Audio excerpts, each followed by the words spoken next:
Hi, ഇന്ന് നമ്മൾ discuss ചെയ്യാൻ പോകുന്ന വിഷയം എന്താ വെച്ചെങ്കിൽ നമ്മളൊരു ഫുൾ ടൈം ട്രേഡറായിട്ട് മാറാൻ പോകുന്നതിന് മുമ്പ് നമ്മൾ എന്തൊക്കെ കാര്യങ്ങൾ ശ്രദ്ധിക്കണം എന്നുള്ളതാണ്. കുറേ കാര്യങ്ങൾ നമ്മൾ ശ്രദ്ധിച്ച് വെക്കണം. ഇല്ല ജീവിതത്തിൽ പല ബുദ്ധിമുട്ടുകളും ട്രേഡിങ്ങിലേക്ക് ഇറങ്ങുന്ന സമയത്ത് ഉണ്ടാവാൻ സാധ്യതയുണ്ട്. അവിടെ ഒന്നാമത്തെ കാര്യം എന്താ വെച്ചെങ്കിൽ നമ്മളെ സാമ്പത്തിക ഭദ്രത. അതായത് നമുക്കിപ്പോൾ ഒരു മാസം നമുക്കിപ്പോൾ ഒരു ചിലവിന് വേണ്ടി ഒരു നിശ്ചിത എമൗണ്ട് വേണ്ടി വരും അല്ലേ. ഇപ്പോൾ അതായത് ഏകദേശം ഒരു മാസം വിദ്യാഭ്യാസത്തിനും പിന്നെ മറ്റ് ഭക്ഷണത്തിനും എല്ലാമായിട്ട് നമുക്കൊരു മാസം ഒരു 10-30,000 രൂപ ഒരാൾക്ക് വേണ്ടി വരുന്നത് ഏകദേശം കണക്ക് കൂട്ടി വയ്ക്കുള്ളൂ. അപ്പോൾ ഓരോരുത്തർക്ക് ഓരോ എക്സ്പെൻസ് ആയിരിക്കും വരുന്നത്. ചില ആൾക്കാർക്ക് 20,000 അവർ എക്സ്പെൻസ് കഴിയും. ഫാമിലി ആയിട്ട് കുറേ കുട്ടികളൊക്കെ ഉണ്ടെങ്കിൽ ചിലപ്പോൾ എക്സ്പെൻസ് കൂടും. അങ്ങനെ ഒരു മാസം നമുക്കൊരു ഫാമിലി ബഡ്ജറ്റ് നമുക്കൊന്ന് കൊണ്ടുപോകണമെങ്കിൽ ഒരു നിശ്ചിത വരുമാനം വേണമെന്നുണ്ടാവും. എന്തായാലും അത് കിട്ടിയേ പറ്റുള്ളൂ അല്ലേ. അപ്പോൾ നമ്മൾ ട്രേഡിങ്ങിലേക്ക് നമ്മൾ ഫസ്റ്റ് തന്നെ ഇറങ്ങുന്ന സമയത്ത് ആ ഒരു വരുമാനം നമുക്ക് എല്ലാ മാസവും ട്രേഡിങ്ങിൽ നിന്ന് കിട്ടിയാൽ മാത്രമേ നമുക്ക് ഫുൾ ടൈം ട്രേഡറായിട്ട് നിലനിൽക്കാൻ പറ്റുള്ളൂ. അല്ലാത്ത സാഹചര്യത്തിൽ എന്ത് പറ്റും, നമുക്ക് ട്രേഡിങ്ങിലേക്ക് കോൺസെൻട്രേഷൻ ചെയ്യാൻ പറ്റാണ്ടിരിക്കും. നമുക്ക് ടെൻഷൻ വരും. നമ്മൾ ഇതൊരു ഉത്തരവാദിത്തം വന്നിരിക്കുകയാണ് അല്ലേ. കാരണം നമ്മൾ ഇപ്പോൾ ഈ 30,000 രൂപയാണ് എത്ര ആയാലും ശരി, ആ മാസം വേണ്ടുന്ന പൈസ മറ്റൊരു സ്ഥലത്ത് നിന്ന് ശമ്പളമായിട്ടോ മറ്റൊന്നും കാര്യങ്ങളായിട്ട് നമുക്ക് കിട്ടുന്നുണ്ടാവും. അതുകൊണ്ടായിരിക്കും നമ്മളെ ഫാമിലി മുന്നോട്ട് പോകുന്നത് അല്ലേ. പെട്ടെന്ന് നമ്മൾ ട്രേഡിങ്ങിലേക്ക് വരുന്ന സമയത്ത് ആ ഇൻകം നിൽക്കും. നമുക്ക് ട്രേഡിങ്ങിൽ ഫുൾ ടൈം ശ്രദ്ധിച്ചില്ലേ പറ്റുള്ളൂ, മറ്റ് ജോലികൾ ചെയ്യാൻ പറ്റില്ല. അപ്പോൾ ആ ഫുൾ ടൈം ട്രേഡറായിട്ട് വരുന്ന സമയത്ത് എന്ത് പറ്റി, ആ വരുമാനം നമ്മൾ ട്രേഡിങ്ങിൽ നിന്ന് കണ്ടുപിടിക്കേണ്ട ഉണ്ടാക്കേണ്ട ഉത്തരവാദിത്തം നമുക്ക് വന്നു. ഈ സമയത്ത് നമുക്ക് ട്രേഡിങ്ങിൽ നിന്ന് ആ വരുമാനം കിട്ടുന്നില്ലെങ്കിൽ കൂടുതൽ ടെൻഷൻ വരും. ട്രേഡിങ് കൂടുതൽ സ്മൂത്തായിട്ട് കൊണ്ടുപോകാൻ വേണ്ടി പറ്റില്ല. അതുകൊണ്ട് എന്ത് ചെയ്യണം, ഫുൾ ടൈം ട്രേഡർ ആവുന്നതിന് മുമ്പ് തന്നെ നമുക്ക് ആ മന്ത്ലി എക്സ്പെൻസ് ഉണ്ടല്ലോ, നമുക്ക് ഉറപ്പായിട്ടും വേണ്ടുന്ന എക്സ്പെൻസ്, അത് മെയിൻറ്റെയിൻ ചെയ്യാനുള്ള പണം നമ്മളതിൽ ഉണ്ടാക്കണം. അപ്പോൾ ട്രേഡറായിട്ട് ഇറങ്ങുന്നതിന് മുമ്പ് നമുക്ക് 2-3 രീതിയിൽ ഇതിനെ നമുക്ക് ഉണ്ടാക്കാനുള്ള വഴിയുണ്ട്. ഒന്നെങ്കിൽ നമുക്കൊരു 2-3 വർഷത്തേക്ക് വേണ്ടുന്ന പണം നമുക്ക് സേവിങ്സ് ആയിട്ട് ഉണ്ടാവുക. അപ്പോൾ 2-3 വർഷത്തേക്ക് നമുക്ക് പേടിക്കേണ്ട കാര്യം, ധൈര്യമായിട്ട് ട്രേഡ് ചെയ്തിങ്ങനെ ഇറങ്ങാം. ഒരു ദിവസം നഷ്ടം വന്നാലും, കാരണം എല്ലാ പ്രാവശ്യവും ഒരേപോലെ ലാഭം കിട്ടുന്ന ഒരു ബിസിനസ് അല്ല ട്രേഡിങ്. പലപ്പോഴും 2-3-4 പ്രാവശ്യം അടുപ്പിച്ച് നഷ്ടങ്ങൾ നമ്മൾ സഹിക്കേണ്ടി വരും. ആ മാസവും നമ്മൾ ജീവിത ചെലവിന് മാറ്റമൊന്നുമില്ല. ആ ജീവിത ചെലവ് എന്ത് ചെയ്യണം, അത് കൂടിക്കൊണ്ടിരിക്കുക, കുറയാനും പോകുന്നില്ല. ആ സമയത്ത് നമുക്കത് മെയിൻറ്റെയിൻ ചെയ്ത് കൊണ്ടുപോയാൽ ഫണ്ട് നമ്മളെ കയ്യിൽ ഉണ്ടാവണം. അതായത് 2-3 വർഷം നമുക്ക് സേഫായിട്ട് പോകാൻ പറ്റുന്ന രീതിയിലുള്ള ഫണ്ട് നമ്മളെ കയ്യിൽ നമ്മൾ സേഫാക്കിയിട്ട് വെക്കുക. അത് ഒന്നാമത്തെ രീതി. രണ്ടാമത്തെ വെച്ചാൽ എന്തെങ്കിലും റെൻ്റൽ ഇൻകം കിട്ടുക എന്നുള്ളതാണ്. ഇപ്പോൾ ഒരു ബിൽഡിംഗ് ഉണ്ടെങ്കിൽ നമ്മൾ റെൻറ്റിന് കൊടുത്തിട്ട് മാസം ഒരു വരുമാനം കിട്ടുന്നുണ്ടെങ്കിൽ നമുക്ക് ആ റെൻ്റൽ ഇൻകം കൊണ്ട് നമുക്ക് ട്രേഡിങ് മുന്നോട്ട് കൊണ്ടുപോകാൻ. കാരണം നമുക്ക് ജീവിതത്തിൽ പേടിക്കേണ്ട കാര്യമില്ല. കാരണം എന്തായാലും നമുക്ക് റെൻ്റൽ ഇൻകം എല്ലാ മാസവും കിട്ടും. അപ്പോൾ ആ ഇൻകം കൊണ്ട് നമുക്ക് ജീവിത ചെലവ് നടത്താം. അപ്പോൾ ട്രേഡിങ്ങിലിട്ടിരിക്കുന്ന പൈസനെ കൊണ്ട് ലാഭം 2-3 മാസം കിട്ടിയില്ലെങ്കിലും നമുക്ക് ജീവിതത്തിൽ നമ്മൾ ലൈഫ് സ്റ്റൈലിന് ഒരു ബുദ്ധിമുട്ടും വരുന്നില്ല. പിന്നീടുള്ള ചില പെൻഷൻ പറ്റിയ ആളുകൾക്ക് ട്രേഡിങ്ങിലേക്ക് ഇറങ്ങിയിട്ടുണ്ട്. കുറേ ആൾക്കാർ ആ രീതിയിൽ വന്നവരുണ്ട്. അവർക്കും പ്രശ്നമില്ല, പെൻഷൻ പൈസ എന്തായാലും കിട്ടും. അപ്പോൾ അതുകൊണ്ട് അവർക്കും പേടിക്കാനില്ല. ഇതിങ്ങനെ ഒരു സ്ഥിരമായൊരു വരുമാനം നമുക്കുണ്ടാകണം. അങ്ങനെയുള്ള ഒരാൾക്ക് മാത്രമേ ട്രേഡിങ്ങിലേക്ക് ഇറങ്ങാൻ പറ്റുള്ളൂ. അല്ലാത്ത ഒരാൾക്ക് 2-3 വർഷത്തേക്ക് അവർക്ക് ജീവിക്കാനുള്ള പൈസ അവർ സേവ് ചെയ്ത് വെച്ചിട്ടുണ്ടാവണം. എങ്കിൽ മാത്രമേ അവർക്ക് എന്ത് ചെയ്യാൻ പാടുള്ളൂ, ട്രേഡിങ്ങിലേക്ക് ഫുൾ ടൈമായിട്ട് ഇറങ്ങാൻ പാടുള്ളൂ. അല്ലാത്ത ആളുകൾ എന്ത് ചെയ്യും, പാർട്ട് ടൈമായിട്ട് ഇറങ്ങുന്നതാണ് നല്ലത്. കാരണം ഫുൾ ടൈം ട്രേഡർ ആവണമെന്നില്ല, പാർട്ട് ടൈമായിട്ട് ചെയ്യാൻ പറ്റുന്ന പല സ്ട്രാറ്റജികളും ഉണ്ട്. അപ്പോൾ അത്തരം ട്രേഡിങ് ചെയ്യും കൂടെ ജോലിയും കൂടി ചെയ്ത് മുന്നോട്ട് കൊണ്ടുപോകുന്നത് നല്ലത്. ഇപ്പോൾ ഞാൻ എൻ്റെ അവസ്ഥയിൽ വെച്ച് പറയുകയാണെങ്കിൽ, ഞാനിപ്പോൾ ഫുൾ ടൈം ട്രേഡറായിട്ട് വരുന്നതിന് മുമ്പ് ഞാൻ ചെയ്ത കാര്യങ്ങൾ ഞാൻ ഒന്ന് ജസ്റ്റ് ഒന്ന് പറഞ്ഞുതരാം. കാരണം എനിക്കൊരു റെൻ്റൽ ഇൻകം ഉണ്ട്. കുറച്ച് വീട് വെച്ച് ക്വാർട്ടേഴ്സ് പോലെ, അത് വാടക കൊടുത്തിട്ടുണ്ട്. അത് വാടക കൊടുത്തതിൽ നിന്ന് ഒരു നിശ്ചിത ചെറിയൊരു വരുമാനം 10-15,000 രൂപയോളം മാസം കിട്ടുന്നുണ്ട്. അതിൽ നിന്നാണ് എൻ്റെ മെയിനായിട്ടുള്ളൊരു വരുമാനം എന്ന് പറയുന്നത്. പിന്നെയുള്ള കുറച്ച് തോട്ടമുണ്ട്, കൃഷി സ്ഥലത്ത് വെച്ച് കഴിഞ്ഞാൽ ഒരു 2-3 ഏക്കറോളം സ്ഥലമുണ്ട് എനിക്ക്. അതിൽ നിന്നും വർഷത്തേക്ക് എന്ത് സംഭവിക്കും, നമുക്ക് വർഷം തോറും നമുക്ക് ചെറിയൊരു ലാഭം അതിൽ നിന്നും കിട്ടും. ചെറുതിൽ നല്ലൊരു എമൗണ്ട് തന്നെ അതിൽ നിന്ന് കിട്ടുന്നുണ്ട്. അപ്പോൾ അതിൻ്റെ വിശേഷങ്ങളിലേക്ക് നമുക്ക് പോകാം. എൻ്റെ വരുമാനം ഇടുന്ന് അതിൻ്റെ സ്രോതസ് എങ്ങനെയാണ്, ഇത്തരം കാര്യങ്ങളെക്കുറിച്ചിട്ട് ഞാൻ ഒന്ന് പറഞ്ഞുതരാം. പിന്നെ നിങ്ങൾക്ക് കുറച്ചും കൂടി നിങ്ങൾക്ക് ചെയ്യാൻ പറ്റുന്ന അത്തരം കുറച്ച് ഐഡിയകളും ഞാൻ പറഞ്ഞുതരാം. ഓക്കെ. അപ്പോൾ ഞാൻ പറഞ്ഞ കൃഷിസ്ഥലം ഉണ്ടല്ലോ, അതായത് എനിക്ക് മെയിനായിട്ടൊരു വരുമാനം കിട്ടുന്നത് ട്രേഡിങ്ങിൽ നിന്ന് അല്ലാതെ കണ്ട് എനിക്ക് മെയിനായിട്ട് സ്ഥിരമായിട്ടൊരു വരുമാനം കിട്ടുന്ന കൃഷിസ്ഥലം ഉണ്ട് പറഞ്ഞത്. അതാണ് ഈ തോട്ടം. ഈ തോട്ടത്തിനാണ് എനിക്ക് മെയിനായിട്ട് വരുമാനം കിട്ടുന്നത്. ഇവിടെ ഇപ്പോൾ അടക്കയുണ്ട്, അതായത് കവുങ്ങ് അടക്ക കിട്ടുന്നുണ്ട്. പിന്നെ കുറച്ച് തെങ്ങുണ്ട്, കുരുമുളകുണ്ട്, ജാതിയുണ്ട്. ഇതൊക്കെയാണ് ഇവിടുത്തെ പ്രധാന കൃഷി. അപ്പോൾ ഇതിൽ നിന്ന് കിട്ടുന്നൊരു ഇൻകം ഉണ്ട്. എല്ലാ മാസവും എല്ലാ വർഷവും നമുക്ക് ഒരു ഇൻകം കിട്ടുന്നുണ്ട്. ആ ഇൻകത്തിൽ നിന്നാണ് മെയിനായിട്ട് എൻ്റെ എക്സ്പെൻസൊക്കെ പോകുന്നത്. അല്ലാതെ ഇപ്പോൾ ഇവിടെയാണ് നമ്മൾ മെയിനായിട്ട് നമ്മൾ വരുമാനം എന്ന് പറഞ്ഞാൽ എൻ്റെ ഫാമിലിക്ക് കൊണ്ട് പ്രധാനപ്പെട്ട വരുമാനം ഇവിടുന്നാണ് കിട്ടുന്നത്. ഒരു 1000-1200-ഓളം 1500-ൻ്റെ അടുത്ത് കവുങ്ങുണ്ട്, 10-80-ഓളം തെങ്ങുണ്ട്, 10-40-ഓളം ജാതി തൈകളുണ്ട്. അപ്പോൾ അതിൽ നിന്നൊക്കെ അത്യാവശ്യം നല്ലൊരു വരുമാനം കിട്ടുന്നുണ്ട്. ഇവിടുന്ന് ഒരു വർഷം ഒരു 4-5 ലക്ഷം റുപ്യൊക്കെ അടുത്ത് വരുമാനം ഇതിൽ നിന്ന് കിട്ടും. അപ്പോൾ അതുകൊണ്ട് ഇതൊക്കെ എന്താ ഫാമിലിയൊക്കെ പറ്റും. ട്രേഡിങ്ങിൽ ഇപ്പോൾ ഞാൻ ചെയ്യുന്നുണ്ടെങ്കിൽ എന്തെങ്കിലും ഇപ്പോൾ 5-6 മാസം നഷ്ടം വന്നാലും എനിക്കത് പ്രശ്നമില്ല. കാരണം എന്താ വെച്ചാൽ എൻ്റെ ഫാമിലി ബഡ്ജറ്റ് ഒരിക്കലും താളം തെറ്റുന്നില്ല. അപ്പോൾ ഇതാണ് ജാതിയാണ്. നമുക്കൊരു 10-40-ഓളം ജാതി തൈകളുണ്ട്. അത്യാവശ്യം വലിയ കുഴപ്പമില്ലാത്തൊരു വരുമാനം കിട്ടുന്നുണ്ടായിരുന്നു. ഇപ്പോൾ ഇത് എടുത്ത് ഇതിപ്പോൾ ഈ സമയത്ത് ഈ ചുവന്ന സാധനമുള്ളേ പൂ എന്ന് പറയുന്നതിനാ ജാതിപത്രി. ജാതിപത്രിക്ക് ഏകദേശം 1200 റുപ്യോളം വിലയുണ്ട്. അതിൻ്റെ ഉള്ളിലത്തെ കായ്ക്ക് 500 രൂപ, അങ്ങനെ 400, 500, 300 ആ റേഞ്ചിലൊക്കെ കിട്ടും. അപ്പോൾ ഒരു വർഷം അത്യാവശ്യം നല്ലൊരു വരുമാനം ജാതിയിൽ നിന്ന് തന്നെ കിട്ടുന്നുണ്ട്.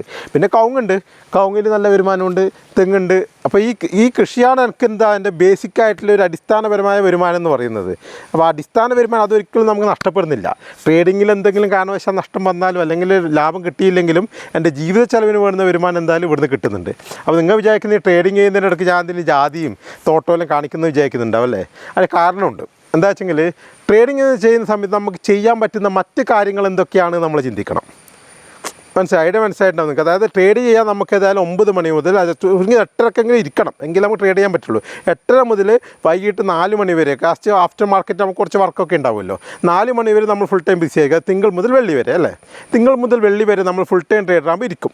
ആ സമയത്ത് ഇരിക്കുന്ന സമയത്ത് നമുക്ക് മറ്റ് ജോലികളൊന്നും ചെയ്യാൻ പറ്റില്ല അല്ലേ? അപ്പോൾ കൃഷി പോലെയുള്ള കാര്യങ്ങൾക്ക് എന്താ പ്രത്യേകത വെച്ചാൽ, ഈ കൃഷിക്ക് നമുക്ക് എല്ലാ സമയത്തും നമ്മൾ ജോലി ചെയ്യണമെന്നില്ല. വർഷത്തിൽ ആകപ്പാടെ എല്ലാം കൂട്ടിയാൽ എനിക്കൊരു 30 മുതൽ 60 ദിവസം വരെ എനിക്ക് ജോലി ചെയ്യേണ്ട ആവശ്യമുള്ളൂ. അതും എനിക്ക് ഇഷ്ടമുള്ള സമയത്ത് വന്ന് ജോലി ചെയ്യാം. ഇപ്പോൾ ശനി ഞായറും എനിക്ക് ലീവ് ഉണ്ടെങ്കിൽ ശനി ഞായറും വന്ന് ചെയ്താൽ മതി, വളമിടേണ്ട കാര്യങ്ങളൊക്കെ. അപ്പോൾ എനിക്ക് ട്രേഡിങ്ങിൽ ബുദ്ധിമുട്ട് വരുന്നില്ല. ഈ ജോലി ട്രേഡിങ്ങിൻ്റെ ജോലിയെ ബാധിക്കുന്നില്ല. അല്ലാതെ തന്നെ എനിക്ക് ഫ്രീ ആയിട്ട് കിട്ടുന്ന പോലെ ഒരു ഇൻകാണ് കിട്ടുന്നത്.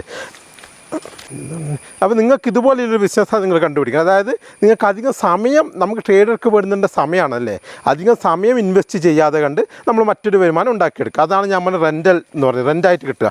അത് ബിൽഡിംഗ് എന്തെങ്കിലും ഉണ്ടെങ്കിൽ, നിങ്ങൾക്ക് പൈസ ഉണ്ടെങ്കിൽ കുറച്ച് ബിൽഡിംഗ് എന്തെങ്കിലും എടുത്തിട്ടുണ്ടെങ്കിൽ അതിൽ നിന്ന് റെൻ്റായിട്ട് കിട്ടും. ഇല്ലെങ്കിൽ നിങ്ങൾക്ക് അത് മറ്റെന്തെങ്കിലും ഒരു ബിസിനസ് തുടങ്ങണം, ചെറിയൊരു ബിസിനസ്. പക്ഷേ നിങ്ങൾ സമയം അതിൽ അമിതമായിട്ട് ഇൻവോൾവ് ചെയ്യാൻ പാടില്ല. ഇല്ല, എന്ത് ചെറിയ ഷോപ്പാണെങ്കിൽ ഷോപ്പിൽ ഇരുന്നുകൊണ്ട് തന്നെ നിങ്ങൾക്ക് ബിസിനസ് ചെയ്യുകയും ചെയ്യാം, എന്ത് വെച്ചാൽ ട്രേഡ് ചെയ്യുകയും ചെയ്യാം. അങ്ങനെയുണ്ട്. ഇപ്പോൾ ക്യാഷിലിരിക്കേണ്ട ഒരു പണിയേ ഉള്ളൂ, ബാക്കി കാര്യങ്ങളൊക്കെ ചെയ്യാൻ പണിക്ക് ആളുണ്ടെങ്കിൽ, അങ്ങനെ ഒരു സംഭവം ഉണ്ടെങ്കിൽ നിങ്ങൾക്ക് എന്ത് ചെയ്യാം, ക്യാഷിൽ നിങ്ങൾക്ക് ഇരിക്കാം. അതേസമയത്ത് ഒരു ലാപ്ടോപ്പ് സിസ്റ്റം വെച്ച് നിങ്ങൾക്ക് ട്രേഡ് ചെയ്യുകയും ചെയ്യാം. അപ്പോൾ നിങ്ങൾക്ക് 2 വരുമാനം ഉണ്ടാവും. അങ്ങനെ ഒരു വരുമാനം നിങ്ങൾ സൈഡിൽ കണ്ടിട്ട് മാത്രമേ ട്രേഡിങ്ങിലേക്ക് ഇറങ്ങാൻ പാടുള്ളൂ. അല്ലാതെ അങ്ങനെ ഒരു വരുമാനം ഇല്ലാതെ ഇറങ്ങിക്കഴിഞ്ഞാൽ നിങ്ങൾക്കത് ജീവിതത്തിനെ വലിയ ബാധിക്കും. അത് നമുക്ക് ഇമോഷനും എല്ലാം ബാധിക്കും. അതൊക്കെ ട്രേഡിങ്ങിനെ വലിയ എഫക്റ്റ് ചെയ്യുന്ന ഒരു കാര്യമാണ് ഇമോഷൻ എന്ന് വെച്ച് കഴിഞ്ഞാൽ. ട്രേഡിങ് നല്ലൊരു സൈക്കോളജി ഇല്ലെങ്കിൽ, നല്ലൊരു മനസ്സ് ഇരിക്കുമ്പോൾ ശാന്തമായൊരു മനസ്സില്ലെങ്കിൽ എന്ത് പറ്റും, നമുക്ക് ട്രേഡിങ്ങിൽ വിജയിക്കാൻ പറ്റില്ല. നമുക്ക് ഫുള്ള് ടെൻഷനായിരിക്കും. ചെറിയ നഷ്ടം വരുമ്പോഴേക്കും ടെൻഷനായിരിക്കും. പിന്നെ അത് ആ നഷ്ടം ലോസ് നമുക്ക് എങ്ങനെയെങ്കിലും ഓവർകം ചെയ്യാനുള്ളൊരു ടെൻഷൻ വരും. അപ്പോൾ ഓവർ ട്രേഡ് എടുക്കും, ചിലപ്പോൾ തെറ്റായ ട്രേഡുകൾ എടുക്കും. അപ്പോൾ അങ്ങനെയുള്ള പ്രശ്നങ്ങളൊക്കെ ഉണ്ട്. നമ്മൾ സ്ഥിരമായിട്ട് കേൾക്കുന്ന ചില വാർത്തകളുണ്ട്. എന്താ വെച്ചെങ്കിൽ ഷെയർ മാർക്കറ്റിൽ ഇറങ്ങിയിട്ട് വൻ നഷ്ടങ്ങൾ വന്നു, അതുകൊണ്ട് വീട് വിറ്റു, ആത്മഹത്യ ചെയ്തു എന്നൊക്കെ പറഞ്ഞ് പല വാർത്തകൾ നമ്മൾ കേൾക്കുന്നുണ്ട്. ഇതൊക്കെ സംഭവിക്കാനുള്ള കാരണം എന്താ വെച്ചാൽ പ്രോപ്പറായിട്ട് നമുക്കൊരു ഫണ്ട് അതായത് മണി മാനേജ്മെൻറ്റ് പ്രോപ്പറായിട്ട് ജീവിതത്തിൽ ചെയ്യാത്തതുകൊണ്ടാണ്. നമുക്ക് അമിതമായ പ്രതീക്ഷ ഉണ്ടാവുക. നമ്മൾ സ്റ്റോക്ക് മാർക്കറ്റ് ബിസിനസ്സിലേക്ക് ഇറങ്ങുമ്പോൾ നമ്മൾ കണ്ടത് എന്താണ്, വലിയ വലിയ പൈസ ഉണ്ടാക്കിയ ആൾക്കാർ, കുറേ വലിയ കാറ് വാങ്ങിച്ച ആൾക്കാർ, അവരൊക്കെ ബാക്ക്ഗ്രൗണ്ടിൽ എത്ര പണം കൊണ്ടുവന്നു, അവർ എത്ര സ്റ്റോക്ക് മാർക്കറ്റിൽ ഇൻവെസ്റ്റ് ചെയ്തു, അതിൻ്റെ എത്ര ശതമാനം റിട്ടേൺ കിട്ടി, നമ്മളതൊന്നും അന്വേഷിക്കുന്നില്ല.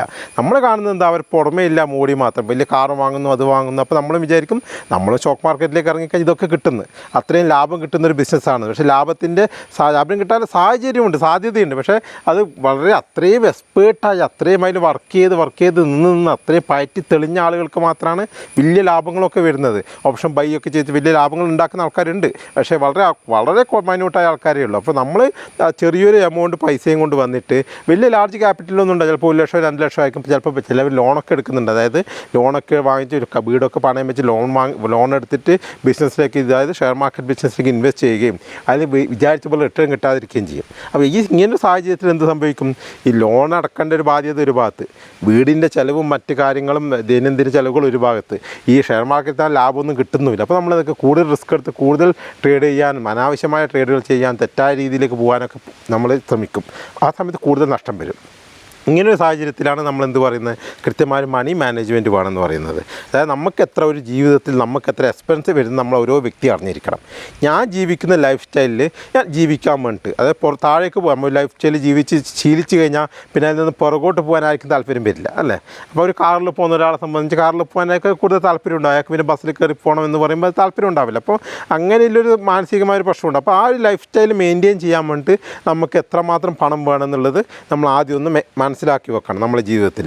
ഇപ്പോൾ ലൈഫ് സ്റ്റൈൽ മെയിൻറ്റെയിൻ ചെയ്യാൻ വേണ്ടി എത്ര പണം വേണോ അത് നമ്മൾ എല്ലാ പ്രാവശ്യവും കിട്ടുന്ന രീതിയിൽ, അതായത് എല്ലാ മാസവും അല്ലെങ്കിൽ ഒരു വർഷത്തേക്ക് ഞാൻ പറഞ്ഞ കൃഷിയാണ് ഇപ്പോൾ എൻ്റെ വരുമാനം എന്ന് പറഞ്ഞു മെയിനായിട്ടുള്ളത്. അതായത് ഷെയർ മാർക്കറ്റ് അല്ലാതെ കിട്ടുന്ന മെയിൻ വരുമാനം കൃഷിയാണ് പറഞ്ഞു. അപ്പോൾ കൃഷിയിൽ നിന്ന് എനിക്ക് എല്ലാ വർഷവും കിട്ടുന്നത്. അപ്പോൾ വർഷവും കിട്ടിക്കഴിഞ്ഞാൽ എത്ര കിട്ടുന്ന ഏകദേശം ഒരു ഐഡിയ വേണം നമുക്ക്.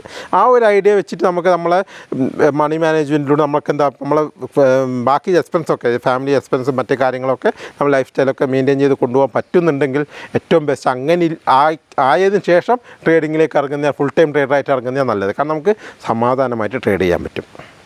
പിന്നെ വേണ്ടത് നമ്മൾ ക്യാപിറ്റലാണ്. പിന്നെ രണ്ടാമത്തെ ചെറിയൊരു പണം കൊണ്ട് നമ്മൾ ട്രേഡ് ചെയ്ത് വലിയ പണം ഉണ്ടാക്കാമെന്ന് വിചാരിച്ച് വരുന്നത് അത്ര നല്ലൊരു തിങ്കിങ് ആയിട്ട് എനിക്ക് തോന്നുന്നില്ല. കാരണം നല്ലൊരു ക്യാപിറ്റൽ വേണം നമുക്ക് ട്രേഡ് ചെയ്യാൻ വേണ്ടി. അതും നമ്മൾ ഉണ്ടാക്കി വെച്ചിരിക്കണം.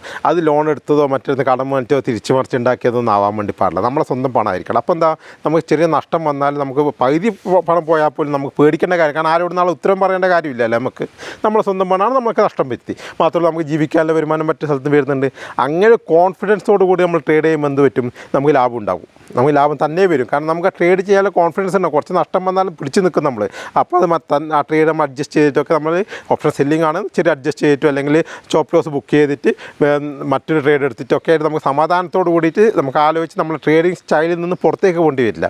എല്ലാവർക്കും ഒരു ട്രേഡിംഗ് സ്റ്റൈൽ ഉണ്ടാവണം. രണ്ടാമത്തെ കാര്യം നമുക്കൊരു ട്രേഡിംഗ് ഒരു രീതിയുണ്ട്.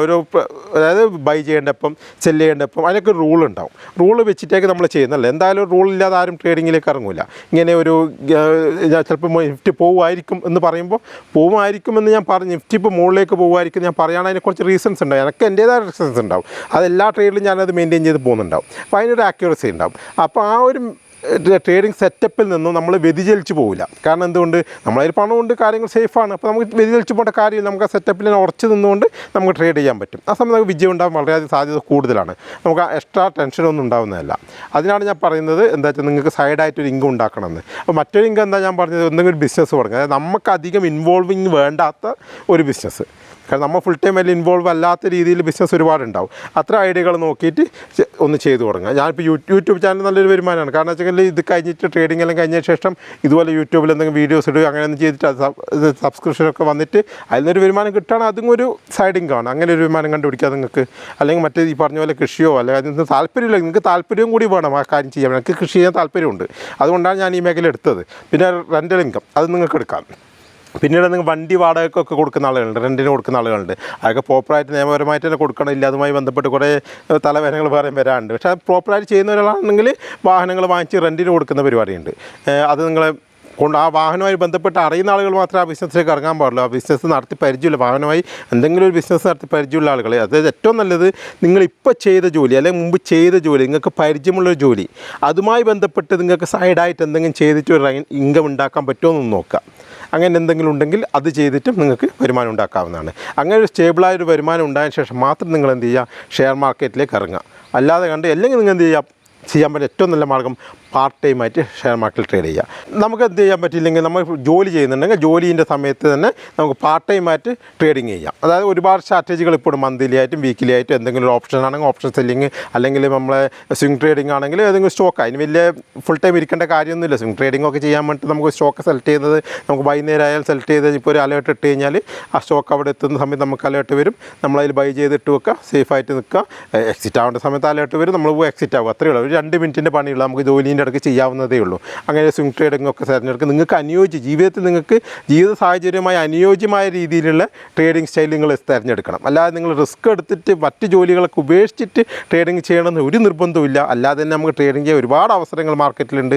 അത്തരം അവസരങ്ങൾ നിങ്ങൾ ഉപയോഗിക്കുക എന്നുള്ളതാണ് എനിക്ക് പറയാനുള്ളത്. ഫുൾ ടൈം ട്രേഡർ ആവുന്നതിന് പകരം പാർട്ട് ടൈമായിട്ട് ട്രേഡർ ആവുക. അതിൽ തന്നെ നല്ലൊരു വരുമാനം കിട്ടും നിങ്ങൾക്ക്. ഫുൾ ടൈം ട്രേഡർ ആയാലേ വരുമാനം ഉണ്ടാവുള്ളൂ, ലാഭം ഉണ്ടാവുള്ളൂ എന്നൊന്നുമില്ല. സ്വിംഗ് ട്രേഡ് ചെയ്തിട്ട് ഒരുപാട് പൈസ ഉണ്ടാക്കിയ ആളുകളുണ്ട്, ഉണ്ടാക്കുന്ന ആളുകളുണ്ട്. ഓപ്ഷൻ ട്രേഡിംഗ് തന്നെ നമുക്ക് പാർട്ട് ടൈമായിട്ട് ചെയ്യാൻ പറ്റും. ഇപ്പോൾ ഇതിൻ്റെ ഷാറുഖ് ഒരു വീഡിയോ ഇട്ടിരുന്നു, നമുക്ക് മന്ത്ലി വീക്കിലി ഓപ്ഷൻ സെല്ലിങ്, അതായത് അയൺ കോർണർ. അപ്പോൾ അത് ആ അയൺ കോർണറൊക്കെ ചെയ്യുന്നത് നമുക്ക് ചെയ്യാം. അതൊക്കെ നമുക്ക് വേണ്ടി ജസ്റ്റ് ഒരു അഡ്ജസ്റ്റ്മെൻറ്റ് അതിലൊക്കെ ഉള്ളൂ. നമുക്ക് എക്സിറ്റ് അടിച്ച് പോകാം. അല്ലാത്ത സമയത്താണ് നമുക്ക് ജസ്റ്റ് ഒരു ചാർട്ട് നോക്കിയിരിക്കാൻ പറ്റുന്ന, മറ്റു ജോലിയിൽ അടക്കവും ചാർട്ട് നോക്കാൻ പറ്റുന്ന ഒരാളാണെങ്കിൽ ഓഫീസ് വർക്കാണ് വിചാരിച്ചത് അയാൾക്ക് ചാർട്ട് അവിടെ ഓണാക്കിയിട്ടിട്ട് നിങ്ങൾ ഓഫീസ് വർക്കൊക്കെ ചെയ്യാം. 2 സ്ഥലത്ത് ഇത് നമ്മൾ മാർക്ക് ചെയ്ത് വെച്ചിട്ട് അങ്ങോട്ട് എത്തുമ്പോൾ മാത്രം അഡ്ജസ്റ്റ് ചെയ്താൽ മതി. ആ ചെറിയൊരു പണിയുള്ളൂ. അങ്ങനെയുള്ള ഓപ്ഷൻ സെല്ലിംഗ് സ്ട്രാറ്റജികളൊക്കെ ഒരുപാടുണ്ട്. അതൊക്കെ നിങ്ങൾക്ക് സെലക്ട് ചെയ്ത് നിങ്ങൾ ജോലിക്കൊപ്പം തന്നെ കൊണ്ടുപോകാൻ വേണ്ടി നോക്കാം. അതിന് വേണ്ടിയിട്ട് നിങ്ങൾ എന്ത് ചെയ്യരുത്, ഒരിക്കലും നിങ്ങൾ ജോലി രാജിവെച്ചിട്ട് കുറേ ആൾക്കാർ ചോദിക്കുന്ന ഫുൾ ടൈം ട്രേഡർ ആവാന്നുള്ളത്. അപ്പോൾ അതുകൊണ്ട് ഞാൻ പറയുകയാണ്, അതിന് വേണ്ടിയിട്ട് മാത്രം ട്രേഡ് ചെയ്യാമെന്നൊരു ഇതിന് വേണ്ടി മാത്രം ജോലിയൊക്കെ രാജിവെച്ച് ട്രേഡിങ്ങിന് വരണമെന്നില്ലെങ്കിൽ ട്രേഡ് ചെയ്യുകയും ജോലി ചെയ്യുകയും ഒരുമിച്ച് കൊണ്ടുപോകാം. ഇല്ലെങ്കിൽ അങ്ങനെ ഇറങ്ങുന്ന ഒരാളാണെങ്കിൽ എന്നെപ്പോലെ ഇപ്പോൾ എന്തെങ്കിലുമൊക്കെ ഒരു സൈഡ് വരുമാനം ഉണ്ടെങ്കിൽ, ഞാനിപ്പോൾ ഇറങ്ങിയത് അതുകൊണ്ട് മാത്രം എനിക്ക് സൈഡ് വരുമാനം ഉണ്ട്. അല്ല ട്രേഡിങ്ങിന് മാത്രം വിശ്വസിച്ചിട്ടല്ല ഞാൻ മുന്നോട്ട് പോകുന്നത്. സൈഡ് വരുമാനമുണ്ട്, മറ്റ് കാര്യങ്ങളൊക്കെ ഉണ്ട്. അതുകൊണ്ട് ഞാൻ ട്രേഡിങ്ങിലേക്ക് ഫുൾ ടൈമായിട്ട് ഇറങ്ങിയതാണ്. എല്ലാവരും സാഹചര്യം, ജീവിത സാഹചര്യം എല്ലായിടത്തും ഒരുപോലെ ആയിരിക്കണം എന്നില്ല. അപ്പോൾ നിങ്ങളുടെ ജീവിത സാഹചര്യം നോക്കുക, എന്നിട്ട് ആ ജീവിത സാഹചര്യത്തിനനുസരിച്ച് നിങ്ങൾ ട്രേഡിംഗ് സ്റ്റൈൽ മാറ്റാം. അല്ലാതെ ട്രേഡിങ്ങിന് വേണ്ടി നിങ്ങൾ ജീവിത സാഹചര്യം മാറ്റാൻ വേണ്ടി നിൽക്കരുത്. രണ്ടും തമ്മിൽ വലിയ വ്യത്യാസമുണ്ട്. അത് നമ്മൾ ജീവിക്കുന്ന സാഹചര്യം ഉണ്ടാകും, അതിനനുസരിച്ച് ട്രേഡിങ് സ്റ്റൈൽ മാറ്റുക എന്നുള്ളതാണ് ഏറ്റവും എളുപ്പമുള്ള വഴി. ഇപ്പോഴത്തെ ജീവിത സാഹചര്യത്തിൽ നിങ്ങൾക്ക് ഏത് ട്രേഡ് ചെയ്യാൻ പറ്റും. ഇൻട്രാഡ് ചെയ്യാൻ പറ്റും, അല്ലെങ്കിൽ എന്താണ് പൊസിഷനിൽ ഓപ്ഷൻ സെല്ലിങ്ങോ, അല്ലെങ്കിൽ ഓപ്ഷൻ ബൈയിങ്ങോ, അല്ലെങ്കിൽ എന്തെങ്കിലും സ്വിംഗ് ട്രേഡിങ്ങോ, ലോങ് ടൈം ഇൻവെസ്റ്റ്മെൻറ്റ് പിന്നെ നോക്കേണ്ട കാര്യമില്ല, എല്ലാവർക്കും ചെയ്യാവുന്ന കാര്യമാണ്. അപ്പോൾ സ്വിംഗ് ട്രേഡിങ് എന്താ നിങ്ങൾക്ക് ചെയ്യാൻ പറ്റുക, ആ ട്രേഡിങ്ങിലേക്ക് കിടക്കുക, ആ ട്രേഡിങ് മാത്രം ചെയ്യുക എന്നുള്ളതാണ് എനിക്ക് പറയാനുള്ളൊരു ഒപ്പീനിയൻ. പിന്നെ നിങ്ങൾക്ക് ഈ വീഡിയോ ഇഷ്ടപ്പെട്ടെങ്കിൽ എല്ലാവരും സബ്സ്ക്രൈബ് ചെയ്യുക. പിന്നെ നമ്മൾ ഈ ചാനലിൽ എന്താ വെച്ചാൽ കുറച്ചും കൂടി ഇമ്പോർട്ടൻ്റ് ആയ കാര്യങ്ങൾ മാത്രമേ നമ്മൾ ഡിസ്കസ് ചെയ്യുന്നുള്ളൂ. അല്ലാതെ കുറേ വീഡിയോസ് ഇങ്ങനെ ഇടുന്നൊന്നുമില്ല. കുറച്ച് ഇമ്പോർട്ടൻ്റ് ആയ കാര്യങ്ങളാണ് നമ്മൾ ഡിസ്കസ് ചെയ്യുന്നത്. പിന്നെ മാത്രമല്ല മാർക്കറ്റുമായി ബന്ധപ്പെട്ടുള്ള കുറച്ച് അപ്ഡേഷൻ കാര്യങ്ങളൊക്കെ വീഡിയോസൊക്കെ ഇനി വരുന്നുണ്ട്. അപ്പോൾ നിങ്ങൾക്ക് അതൊക്കെ ഒന്ന് കാണുക. കുറച്ച് എൻ്റെ ചില സ്ട്രാറ്റജികളും ഞാൻ ഉപയോഗിക്കുന്ന എങ്ങനെ, അതിൻ്റെ പ്രൈസ് ആക്ഷൻ എങ്ങനെ ഞാൻ നോക്കി കാണുന്നു, അതൊക്കെ നിങ്ങൾക്ക് എത്രമാത്രം ഉപയോഗപ്പെടുന്ന എനിക്കറിയില്ലെങ്കിൽ എൻ്റെ സ്റ്റൈൽ എന്താണെന്നുള്ളത് ഞാൻ പറഞ്ഞുതരാം. ഓരോ ക്ലാസ്സിലൊക്കെ ഓരോ വീഡിയോസിൽ ഞാൻ ഡിസ്കസ് ചെയ്യാം നമുക്ക്. പിന്നീട് എന്താ വെച്ചാൽ നമുക്കിതിൽ മാർക്കറ്റിൽ നിന്ന് പെട്ടെന്നൊരു ഇവൻറ്റോ എന്തെങ്കിലും കാര്യങ്ങൾ വരുന്നുണ്ട്, അതുമായി ബന്ധപ്പെട്ട് നമുക്ക് ഡിസ്കസ്. അപ്പോൾ എന്താ എല്ലാവരും ചാനൽ സബ്സ്ക്രൈബ് ചെയ്യുക, ലൈക്ക് ചെയ്യുക, കമൻറ്റ് ചെയ്യുക. ഓക്കെ.